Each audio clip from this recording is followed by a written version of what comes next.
How's everybody doing today? Looks like everybody's having a good time. Nick's getting some food on, getting some grub on. Um, yeah, it's really interesting. Everyone here is kind of tied together today, which is pretty neat.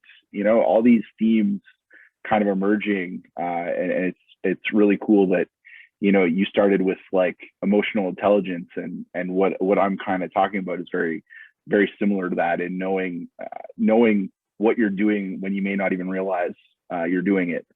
And mindfulness and zen and all that sort of stuff kind of plays into that as well. So my first kind of challenge to myself and to everyone here is to say, who here does not work in sales? Can somebody be generous and fall on the sword for me? Look at all these people. Oh, thank you so much. I was hoping there was going to be like, everyone's be like, yeah, we know where you're going with this, so we're not going to answer you. Okay, perfect. So how about, because I know Nick, so I'll pick on him, because I know you the best, Nick. So what is it that you do exactly, Nick? You're obviously into counseling in the way of Zen and things like that, but like what's your official job title, right? So I drive veterans to their medical appointments. I'm a legacy of care driver is my title. So my challenge to myself coming into this was to pick somebody because there are some adages that are very obvious. That when I made some notes here of careers that people would traditionally think aren't sales, but they kind of are. But I'm going to try and do yours. So you're driving people to appointments, right? I'm assuming it's for medical, like cancer or things of that nature. Is that? It's appointments related to the veterans released from the military or their return to work. Okay. All right. Cool. So any appointment. Fair enough. So when you're driving, do you talk to the veterans? Do you have conversations with them and stuff? Yes. And would you say that a part of what you do is kind of having good conversations that make them feel good and cheer them up a bit and kind of brighten their day, so to speak? Yeah, those conversations are part of it. Okay. So I would say that you are a salesperson, because when that veteran gets into your car, they might not be having a good day. And it becomes your job to sell them on the idea that maybe their life is going a lot better than they think, or maybe their day can get better, and that they should be hopeful and happy about what's going on in their life and try and raise their spirits a little bit. So you're trying to sell them on that idea, right? And you may not get any monetary value out of that, but you're trading your time and efforts in exchange for their happiness and raised spirit. So I would argue that you are in sales.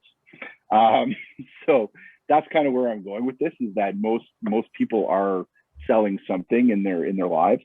Another really fun example that I had here written was a firefighter, a teacher, and a computer repair technician all walk into a bar, and the bartender says to them all, just so everybody knows, we only serve salespeople here. And everyone looks at each other and they say, oh, well, which of us is a salesperson? And the bartender says, well, what do you guys do? And ask the profession. And he says, great, you're all salespeople. Because, a firefighter, at the end of the day, they go into schools or in their communities. And sorry, my screen just completely changed. Am I still with everybody? Yes. Okay, cool. It just went to me being the spotlight on myself, which is very weird.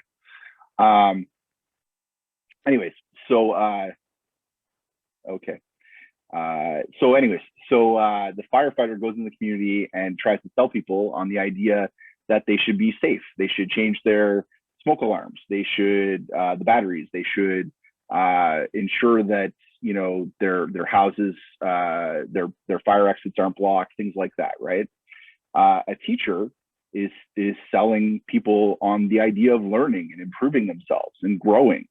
And at the end of the day, if they're not successful in selling a person on bettering themselves, then that person isn't going to tune in, quote unquote, to what they're teaching, right? And when it comes to like a computer repair technician, which is like one of the more technical kind of jobs out there, when they are trying to repair something, they will typically either be selling a person on what is the best fix for their problem. And that might be arranged from here to here in terms of like how much that might cost and what it involves, the labor. Or they could be selling their boss on simply getting promoted or trying to move up their corporate ladder or something like that. So it's the whole point of this is that you have to kind of recognize in yourself that you all have this innate ability as humans.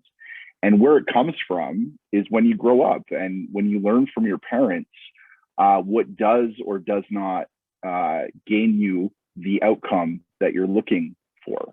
At its bare bones basicness, the act of a sale is when somebody is offering something, an outcome of some sort, and it doesn't have to be a product, it doesn't have to be a service, it can be anything really.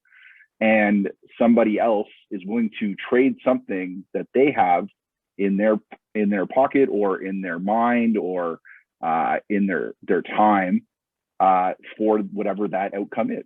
And that in itself is very basic. And so when you're a child, and you know that you're going to be good, because if you're good in the eyes of your parents and you understand what the outcome is that they desire, they might reward you by taking you for ice cream or something like that. So we learn this at a very young age.